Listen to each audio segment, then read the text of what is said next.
If you haven't heard, news headlines emerged and flooded the internet on local Michigan news stations talking about Michigan property taxes being completely eliminated, which would save Michigan taxpayers $14 billion a year. My opinion about this is, property taxes are the only taxes where someone is at risk of losing their home if they don't pay it, and you have no choice. Those were the words right from the mouth of Karla Wagner, who started the AxMItax proposal to completely eliminate property taxes and get this issue onto the November 2024 ballot. This has been an initiative that's been 4 years in the making, according to WXYZ Detroit News, but she's not the only one who is fed up with the Michigan property tax increases over the years as home values have skyrocketed. I have gotten more emails than I can count on my hands from people who view my channel to hear my thoughts about this recent headline and to shed my thoughts on the matter, so here we are. This headline has raised a lot of eyebrows and has put a wedge in parties based on beliefs, just like politics tends to do, but there's also a huge misunderstanding about the whole thing too that I wanted to clarify. I've noticed this initiative has created 3 different parties. One being the people who are gung-ho about eliminating property taxes and are a part of the anti-property tax group. 2 being the people who say they understand that property taxes are going toward maintaining the communities we all know and love, who are against this initiative. And then there's person number 3 who really isn't paying attention, and it is what it is. When I first heard this initiative hit the headlines, without further research, I thought immediately, what a horrible idea. As if there aren't communities and roads deteriorating as we speak, this group wants all the funding to go away and the desirability of Michigan and our amazing communities will be walked away from. But if you look closer into the initiative, the headlines, and the interviews, Karla understands that the services for police, fire, and road commissions are essential and agrees we should all be paying for those services to keep our communities safe and well maintained. Her argument stems from tax dollars going towards things like libraries, museums, zoos, etc., where she states she doesn't go. So why does she pay $1,700 to $1,800 a year for something she doesn't even use? Hence why she says there should be a choice. Then 7 Action News jumped to the other side of the spectrum and interviewed library goers who said they would never vote to get rid of property taxes if it would affect the libraries, and put emphasis on how communities need them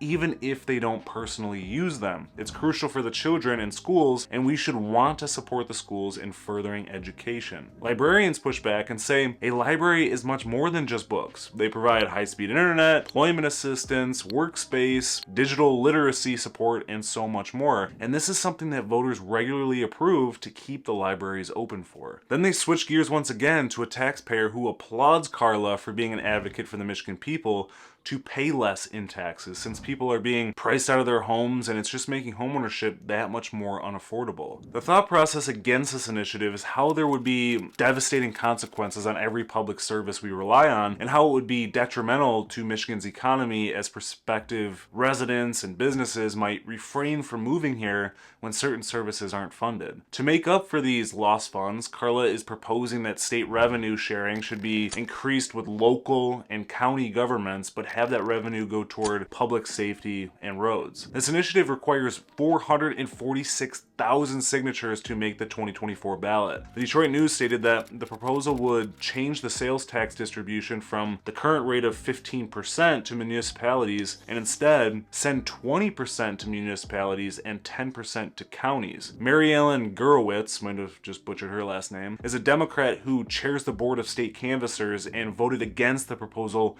immediately because it didn't outline how damaging the proposal would be for the state and local governments, because the plan would essentially defund the schools in Mary's perspective. It's also said that this proposal would prohibit any state, county, or local government to require a 2/3 vote to raise taxes in the future, which, for those of you that don't know, the language means that 2/3 of all those present is needed to pass an amendment. The hardship on this voting style historically makes difficulty to get a majority vote, and the possibility of critical expenditures would either take a very long time to get approved or just not happen at all. However, the proposal also states it would take more funding from the state and feed it into the cities, townships, and counties for essential government and infrastructure services, which may seem all fine and dandy on the surface, but it would eliminate the state education tax, which has generated upwards of $2.5 billion for the school aid fund last year, and that would prohibit any school improvements as well as libraries, museums, and zoos, like I mentioned earlier. Mark Brewer, who is an attorney for an opposition group, came forward and told Bridge, Michigan, how all of what I just said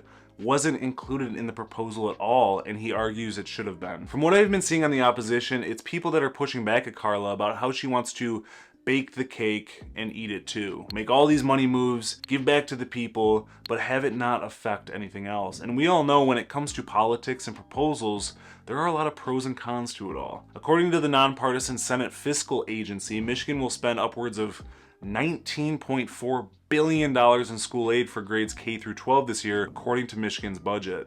The spending has increased, but the overall revenue has been growing slower due to the rate of inflation.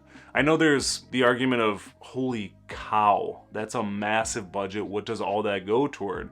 And I did more digging to see the school aid fund allocation, and it went towards things like special education, grants, faculty retirement, career prep, early childhood funding, obligations, and the majority just going towards per student costs. Of course, diving into each one of these categories to see where all the money is actually going towards outside of these general funding buckets is another conversation altogether. Michigan Community College Association President Brandy Johnson says confidently that community colleges will close in Michigan under this new proposal without a doubt, since they rely on three main buckets of funding according to the interview with the Detroit Free Press: state appropriations, tuition and fees, and local property taxes. Johnson says, when you kick one leg of a three-legged stool, the whole thing just crumbles down. At the end of the day, we are all tired of paying so much in a world where the cost of living and wages are not in sync, and it's resulted in people not being able to purchase housing, they have to live multi-generationally, and they're living check to check. Karla spoke at the Mackinac Republican Leadership Conference and dabbled on the fact that the proposal would derail schools, libraries, museums, and zoos, and her response was, let them fail. Her perspective is the education is so poor and the libraries have sick books in them, so why put forth this money if it's already bad? Karla and her anti-property tax group have a firm belief that if property taxes were eliminated, it would stimulate the economy and boost other avenues that the state could use to fund schools. And my interpretation of that is, it keeps more money in all of our pockets, so we will spend more frequently on entertainment, clothing, activities, food, etc. So the cost of all those things would most likely ramp up higher, as these companies and corporations are going to need to dish out more for taxes, which would then be turned around and put towards that school fund that was derailed by the elimination of property taxes, according to this proposal. So it seems like a double-edged sword, where you save money in one area,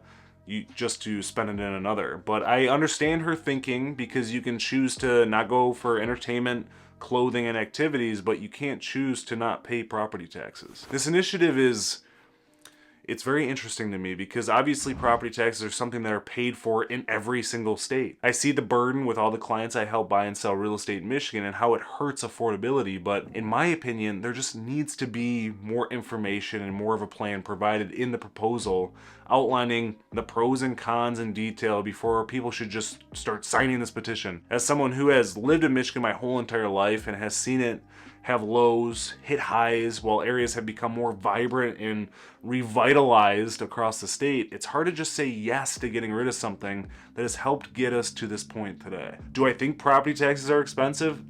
Of course I do.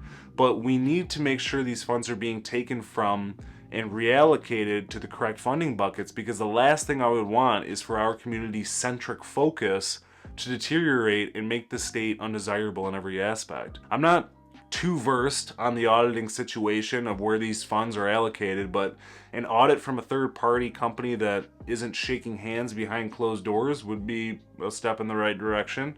The state has worked hard to get to where they are today. I mean, look at Detroit, for example. It is mind-blowing how far the community has grown in just the last decade. With all that being said, Would you vote to eliminate property taxes based on this information in Michigan? Why or why not? Drop your thoughts in the comments below. If you're ever looking to buy, sell, or invest in the fine state of Michigan, don't hesitate to reach out. I'd be happy to be your go-to resource. Until next time.